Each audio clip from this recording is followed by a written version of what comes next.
The friend who can be silent with us in a moment of despair or confusion, who can stay with us in an hour of grief and bereavement, who can tolerate not knowing, not curing, not healing, and face with us the reality of our powerlessness. That is a friend who cares. Henri. Now when it's hard to stand at the edge of someone else's grief, there's the awkwardness. You always feel a little like an uninvited guest who arrived late and missed the first half of the conversation, a conversation that turns out to be a wrestle between another person and the deepest parts of their own soul. What can you say when you realize you've barged in on an interaction so intimate, so personal that you just want to avert your eyes and slink quietly away? Then there are the triggers. Grief has a way of unsettling everyone in the proximity. It stirs up our own unhealed parts. Is it any wonder that we have the instinct to smooth over the other person's emotions, to take everything back to normal, before it has the chance to stir up something inside us? But here's the thing, your friends need you. Your family members need you. When we are grieving, we need our closest loved ones more than ever. I've had moments of not knowing how to help too. That's why I'm sharing my insights about what healed, and what hurt, when I lost my husband to cancer. Don't say nothing. It would be easier to say nothing. To bury that whisper inside that nudges you to reach out. To focus on the busyness of your own obligations, your life, instead of drawing closer to my dance with death. I get it, but being on the other side, it hurts. It hurts to be this raw, and to have you look the other way. Please don't ignore me. I know it's a risk. You may get it all wrong. Or you may say all the textbook right things, only to have me not receive them. My emotions are up and down and all over the place. Some days, I'm hard to deal with. But this risk, it's the kind that matters. The kind that deepens relationships, cements love, and humanizes both giver and receiver. When we dance together, you and I, trying to figure out how to be in the presence of so much pain, something magical happens. We open ourselves to meaning and beauty and richness. To the purpose of it all. In facing death, we embrace life. Don't ask how I'm doing sounds counterintuitive, right? I just told you not to ignore me. And asking, how are you doing, is the first thing we say in most situations to show concern. The thing is, answering this question when I'm grieving is painful. It's so painful that immediately before and after my husband's death from cancer, our daughters actively avoided going places where people might ask, how are you doing? That cut out a big chunk of their support system. How are you doing, asked in passing, say by the clerk at the grocery store, isn't the problem. It's the soulful, how are you doing, said with words drawn out in long intonations, accompanied with deep pitying eyes, yet said in a rushed or crowded setting, that is tough. It's tough because some days going deep enough to give you a genuine answer upsets the emotional balance that's getting me through the task at hand. Even on a good day, there is so much feeling under the surface. It may be taking all that I have to hold it together. I know you mean well, but please realize it's hard for me to answer this question honestly and also keep my composure when the setting calls for it. The immediate answer doesn't mean much anyway. Emotions are fragile and unstable, especially in grief. How I'm doing may be different now than it was an hour ago than it will be in another hour. I'm fine and I'm not fine. Some days, I'm really at a loss to explain it all. Both of us know the answer is messy and complicated and multi-layered. When the setting is too crowded or the time is too short for a heartfelt conversation, we each feel the disconnect of a partially true response. It creates distance instead of intimacy between us. Fortunately, there is a better way to bridge the space between us, and to communicate love and support.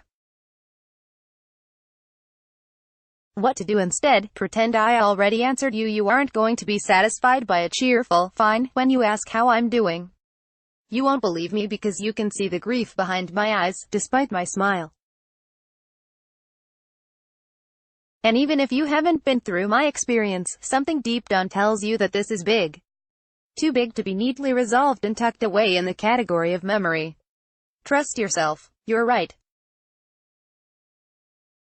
So what would you say to me if we fast-forwarded past the "how are you doing" stage?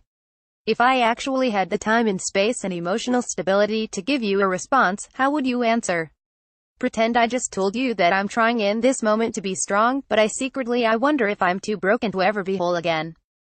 That I'm struggling, and it's so hard. That last night I lay on the bathroom floor and screamed, no, no, no, to the universe how many times? 100, 1,000, that I have to choose, moment by moment, to focus on life and hope. Except sometimes, I'm not sure I want to live anyway. That loss is loneliness beyond words. Pretend I told you that despite all that, there are moments of happiness. And that part of me feels guilty for that. But the other part grasps for any glimpse of joy and peace with the intensity of a drowning person struggling for breath. Pretend that I asked you to please not push me to dig deep if this is one of those rare lighter moments. Let me breathe air for a few minutes before I am submerged again by the grief. What would you say? Skip the question. Say that instead. I have no words. You've been on my mind. I believe in you. It's good to see you. I love you. Or if you and I are close enough, say it with a hug. And then, if you really want me to know that you care, schedule a bigger chunk of time for us to spend together. Maybe in that setting I'll want to talk about the loss. Or maybe I'll cherish the distraction of talking about something else. Either way, I need you. Isn't that what you were really wondering? Don't tell me that time heals all wounds. Even if that were true, it still wouldn't be helpful. What I need is for you to see where I really am now. To witness for me, and to share with me, this intensity. I want you to understand how raw, how immediate, how overwhelming the suffering is right now. But it isn't true that time heals wounds. At least not always. Some pain lessens with time. Other pain festers and worsens. Some people grow from tragedy. They become deeper and stronger and more beautiful. Other people become a withered, gnarled caricature of what they used to be. And it isn't really time that makes the difference. It's heart and hope. It's choice. It's victory in this fight against despair and discouragement. Don't minimize my battle. What to do instead? Stand with me. Do you want to help me in the battle? Then stand with me. In the center of my pain. Don't rush to hide it or fix it or silence it. You can't anyway. Be brave with me. Accept the discomfort of your own emotions bubbling up when you look at me. Accept the helplessness of not being able to fix this. It's scary, isn't it? This realization that you are also vulnerable. Be a witness to what is. Choose to stand with me in this place I didn't choose to stand. Don't tell me to call if I need anything once again. I know this comes from a good place, but the reality is, I desperately need you right now. It's not a matter of if.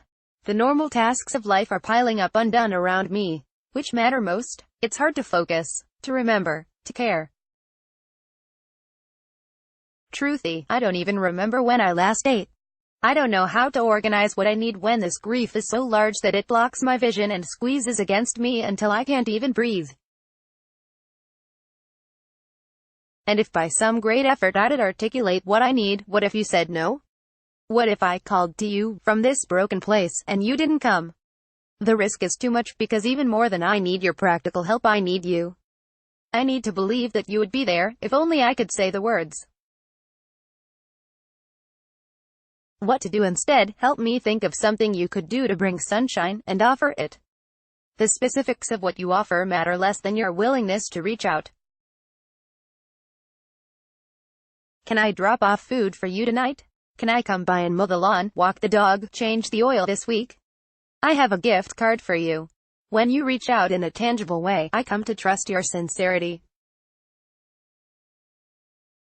I think that maybe I really could ask for your support when there is a specific challenge I need help solving. Most of all, I feel you with me. And that was the biggest need all along. Don't tell me what to feel. Everyone talks about stages of grief, denial, anger, bargaining, depression, acceptance. The truth is messier. There are cycles of grief. I cycle back and forth from one reaction to another, sometimes in the same day. All those feelings are part of the process. All are valid. I cry, I yell, I laugh, I sink into sadness too deep for words. It's exhausting work, grieving. Imagine wrestling a giant polar bear slicked down with Vaseline. Teeth and claws bear down on you as you struggle against an opponent many times your weight and muscle mass. When you try to get a hold, your fingers slide off and you find your hands empty. That's how it feels to grieve. So don't tell me to smile. I will, when that is what my healing calls for. For now I'm doing my best against something terrifying and overwhelming. Don't tell me to be strong. I already am. I am a warrior, and this is what battle looks like. Don't question me when I smile or laugh. Sometimes I need to stop and breathe during this intense work. When I do smile, it doesn't change the depth of my pain. What to do instead? Believe in me, believe I can fight this fight. Believe it with so much confidence that you don't rush to fix what you can't fix or to control a process you can't control. Believe it so completely that you aren't threatened by my anger or terrified by my despair. Believe that I can face the rawness of my life ripped open and gutted in front of me and rise again. I will make it, not because I am special or chosen or different than you.